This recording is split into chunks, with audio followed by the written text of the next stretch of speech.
Hello students, welcome to my channel. Myself Nimit sir, and today we are going to do our next part of our chapter number 1. So let's begin students. जहाँ से मैंने stop किया था आज हम वहाँ से ही आगे बढ़ेंगे स्टूडेंट्स। ट्रेड ट्रेड का मतलब क्या होता है स्टूडेंट्स? एक्सचेंज ऑफ कमोडिटी और service in return of money. अगर आप कोई सामान खरीद रहे हो तो बदले में आपको पेमेंट करना पड़ेगा, पैसे देने पड़ेंगे। That is called trade, exchange of commodity. मतलब अगर मैं आपके पास से कोई सामान खरीदता हूँ तो बदले में मुझे आपको पैसा देना पड़ेगा। ये बहुत ही इम्पोर्टेंट टॉपिक है स्टूडेंट्स, ये आपको अच्छे से समझना होगा। देखते हैं एक एक करके। पहले तो आपको समझना होगा कमोडिटी क्या होता है। कमोडिटी का मतलब होता है गुड्स। कोई भी सामान को हम कमोडिटी बोलते हैं कॉमर्स में। तो मैं आपसे कोई भी सामान खरीदूंगा तो बदले में मुझे आपको मनी देना पड़ेगा। That is called trade, business. When you purchase a book from shopkeeper you pay money against the purchase of book. तो this is the example students. अगर मैं दुकान में जाके बुक खरीदता हूँ तो मुझे दुकान वाले को पैसे देने पड़ेंगे। मतलब हम दोनों एक्सचेंज कर रहे हैं। मेरे पास जो पैसा है वो भी एक गुड्स है, उसको मैं शॉपकीपर को दूंगा तो शॉपकीपर बदले में उसका कमोडिटी मुझे देगा, मतलब वो मुझे बुक्स देगा। तो यहाँ पे एक्सचेंज हुआ। मतलब ट्रेड में एक चीज़ होनी बहुत ज़रूरी है, एक्सचेंज। अगर एक्सचेंज हो रहा है दैट इज़ कॉल्ड ट्रेड। अब स्टूडेंट्स, गुड्स के साथ साथ अगर आप देखो तो सर्विस भी एक्सचेंज की जाती है। सर्विस में अगर आप देखो तो सर्विस में डॉक्टर्स आपको सर्विस देते हैं। डॉक्टर आपकी बीमारी को ट्रीट करते हैं तो वो आपको सर्विस दे रहा है, बदले में आप पैसे दे रहे हो, तो वो भी ट्रेड होता है। टीचर्स आपको नॉलेज प्रोवाइड करते हैं तो टीचर्स आपको सर्विस दे रहे हैं, बदले में आप उनको फीस दोगे। मतलब यहाँ पे भी कहीं ना कहीं एक्सचेंज तो हो ही रहा है। That is called trade. आइए स्टूडेंट्स, कैरेक्टरिस्टिक्स देखते हैं ट्रेड के, जो आपको 3 मार्क्स में पूछे जाते हैं आपकी स्कूल्स में। ट्रेड एक इकोनॉमिक एक्टिविटी है। मतलब यहाँ पे पैसे का लेन देन होता है। मैंने आपको अपने प्रीवियस पार्ट्स में भी बताया था, जो मैंने आपको एक्सप्लेन किया था कि इकोनॉमिक एक्टिविटी का मतलब होता है मनी एक्सचेंज होना चाहिए कहीं ना कहीं। अगर आप काम कर रहे हो, बदले में आपको पैसा मिल रहा है, उसे हम इकोनॉमिक एक्टिविटी बोलते हैं। मतलब ट्रेड का मतलब इकोनॉमिक एक्टिविटी। यहाँ पे भी पैसे की बात आ गई, इसलिए उसे इकोनॉमिक एक्टिविटी बोला गया। और जब भी आप बिजनेस करते हो तो आपको दो पार्टी देखने को मिलती है, एक खरीदने वाला होता है और एक बेचने वाला होता है। मतलब there are two parties in trade. Business में जब आप बिजनेस में एक्सचेंज करोगे सामान को तो एक खरीदने वाला होगा और एक बेचने वाला होगा, एक purchaser and seller. Exchange is essentially, और बिजनेस में एक्सचेंज होना ज़रूरी है। सामान खरीदोगे तो बदले में आपको कुछ ना कुछ उसको सामने वाले को देना पड़ेगा, मनी देना पड़ेगा। ट्रेड में होता क्या है स्टूडेंट्स? ओनरशिप ट्रांसफ़र होती है। ओनरशिप का मतलब क्या होता है? अब समझ लो मैंने दुकान में जाके बुक्स खरीदी तो वो पहले बुक्स का मालिक होगा दुकान वाला, पर जब मैं उसको पैसे दूंगा तो वो अपनी बुक की जो मालिकी होगी, मतलब उसका वो जो मालिक था बुक का, अब उसका मालिक मैं हो जाऊंगा। मतलब जब मैं दुकान में गया तब तो बुक्स का मालिक दुकान वाला था, पर जैसे ही मैंने अपना सामान मतलब अपना पैसा उसको दिया तो उसने जो उसके पास जो बुक्स थी उसकी मालिकी उसने मुझे दे दी। मतलब अब मैं वो बुक्स को यूज़ कर पाऊँगा, मुझे उसकी परमिशन लेने की ज़रूरत नहीं है। Exchange of goods, either amount is paid और गुड्स आर एक्सचेंज। अब यहाँ पे दो पॉसिबिलिटी है।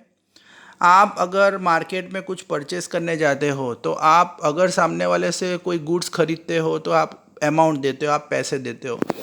पहले के ज़माने में स्टूडेंट्स पैसे नहीं हुआ करते थे तो इंसान क्या करता था, सामान से सामान एक्सचेंज करता था।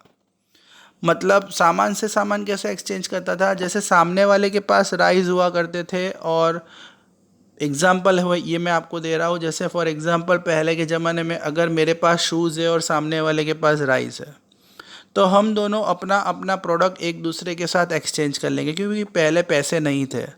तो मेरे पास अगर शूज़ है तो मैं अपना शूज़ सामने वाले को दूंगा और सामने वाला अपना राइस मेरे को देगा। तो यहाँ पे भी गुड्स एक्सचेंज हो सकता है। बट अब ये चला गया है स्टूडेंट्स, अब तो मार्केट में पैसे आ गए हैं, मनी आ गया है, तो आज सारी चीज़ें आप मनी से खरीद सकते हो। तो यहाँ पे एक ही चीज़ एक्सचेंज होती है, पैसा दो और सामान खरीदो। Trade is a continuous activity, एक कंटिन्यूस है। मतलब ये चीज़ कैसी है स्टूडेंट्स, बिजनेस जो है वो कंटिन्यूस होगा। ऐसा तो नहीं है कि आज मैंने गुड्स एक्सचेंज किए तो कल नहीं करूँगा। अब जैसे फॉर एग्जांपल आप कस्टमर हो, आप ग्राहक हो, तो आप रोज़ कहीं ना कहीं सामान तो भाई परचेस करने ही वाले हो। कहीं ना कहीं अपना पैसा सामने वाले को दोगे और सामने वाला अपना गुड्स आपको देगा। वैसे ही जो बिजनेसमैन है वो भी डेली बिजनेस करेगा। ऐसा तो नहीं है आज बिजनेस किया फिर एक साल के बाद बिजनेस करेगा, ऐसा नहीं होता है। Values of goods and services determine in the terms of money. और जो भी चीज़ होती है, जो भी आप प्रोडक्ट खरीदते हो, उसको पैसे में मापा जाता है। जैसे आपने पार्ले जी बिस्किट परचेज़ की, तो ये जो पार्ले जी बिस्किट है उसकी कहीं ना कहीं उसके पैकेट में उसकी प्राइस बताई गई होगी, उसकी क्या वैल्यू है, 10 रुपया 5 रुपया। मतलब जो भी आप मार्केट में से कोई भी सामान खरीदते हो तो उसकी वैल्यू पहले से ही फिक्स कर दी जाती है, उसकी पैकिंग पे प्रिंटेड प्राइस में उसको बता दिया जाता है।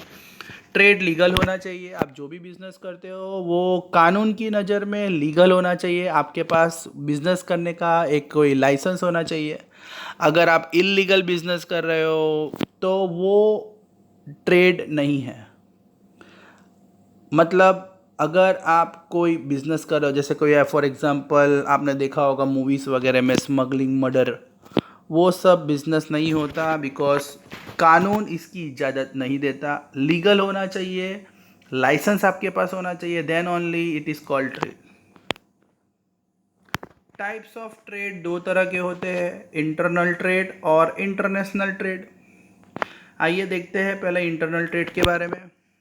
इंटरनल ट्रेड का मतलब स्टूडेंट्स क्या होता है? Trade among different region with the boundaries of country. मतलब आप सिर्फ अपने ही बाउंड्रीज में बिजनेस कर रहे हो। जैसे ये हमारा इंडिया है, समझ लो ये हमारा इंडिया है, तो आप सिर्फ इंडिया के ही बॉर्डर्स में बिजनेस कर रहे हो। आप अपनी कंट्री की बॉर्डर को क्रॉस करके दूसरी कंट्री में बिजनेस नहीं कर रहे हो।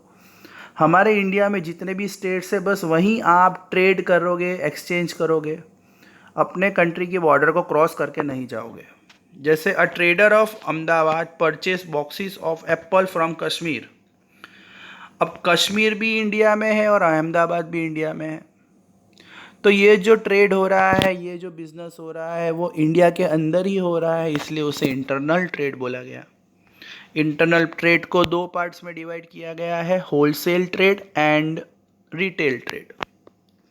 तो आइए देखते हैं होलसेल का मतलब क्या होता है। होलसेल का मतलब स्टूडेंट्स होता है a wholesaler purchase goods in bulk. Bulk का मतलब होता है लॉट में, क्वांटिटी में खरीदना, and distributes the goods to the retailer according to his requirement. मतलब आपने देखा होगा कि आपके आसपास छोटी छोटी दुकान वाले होते हैं।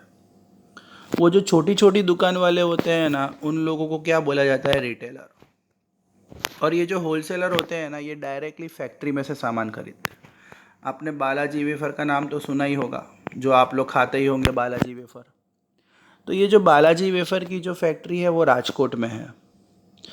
तो ये जो होलसेलर होते हैं ना, वो डिस्ट्रीब्यूटर होते हैं। वो लोग क्या करते हैं, फैक्ट्री में से मतलब पूरा लॉट में ख़रीदते हैं। जैसे 20,000 50,000 1 लाख पैकेट खरीदेंगे, और सारी दुकान में उनके हिसाब से, जैसे दुकानदार बोलता है कि भाई मुझे 10 पैकेट चाहिए, कोई दुकानदार बोलता है मुझे 20 पैकेट चाहिए, तो उनको उनकी रिक्वायरमेंट के हिसाब से डिस्ट्रीब्यूट करेंगे।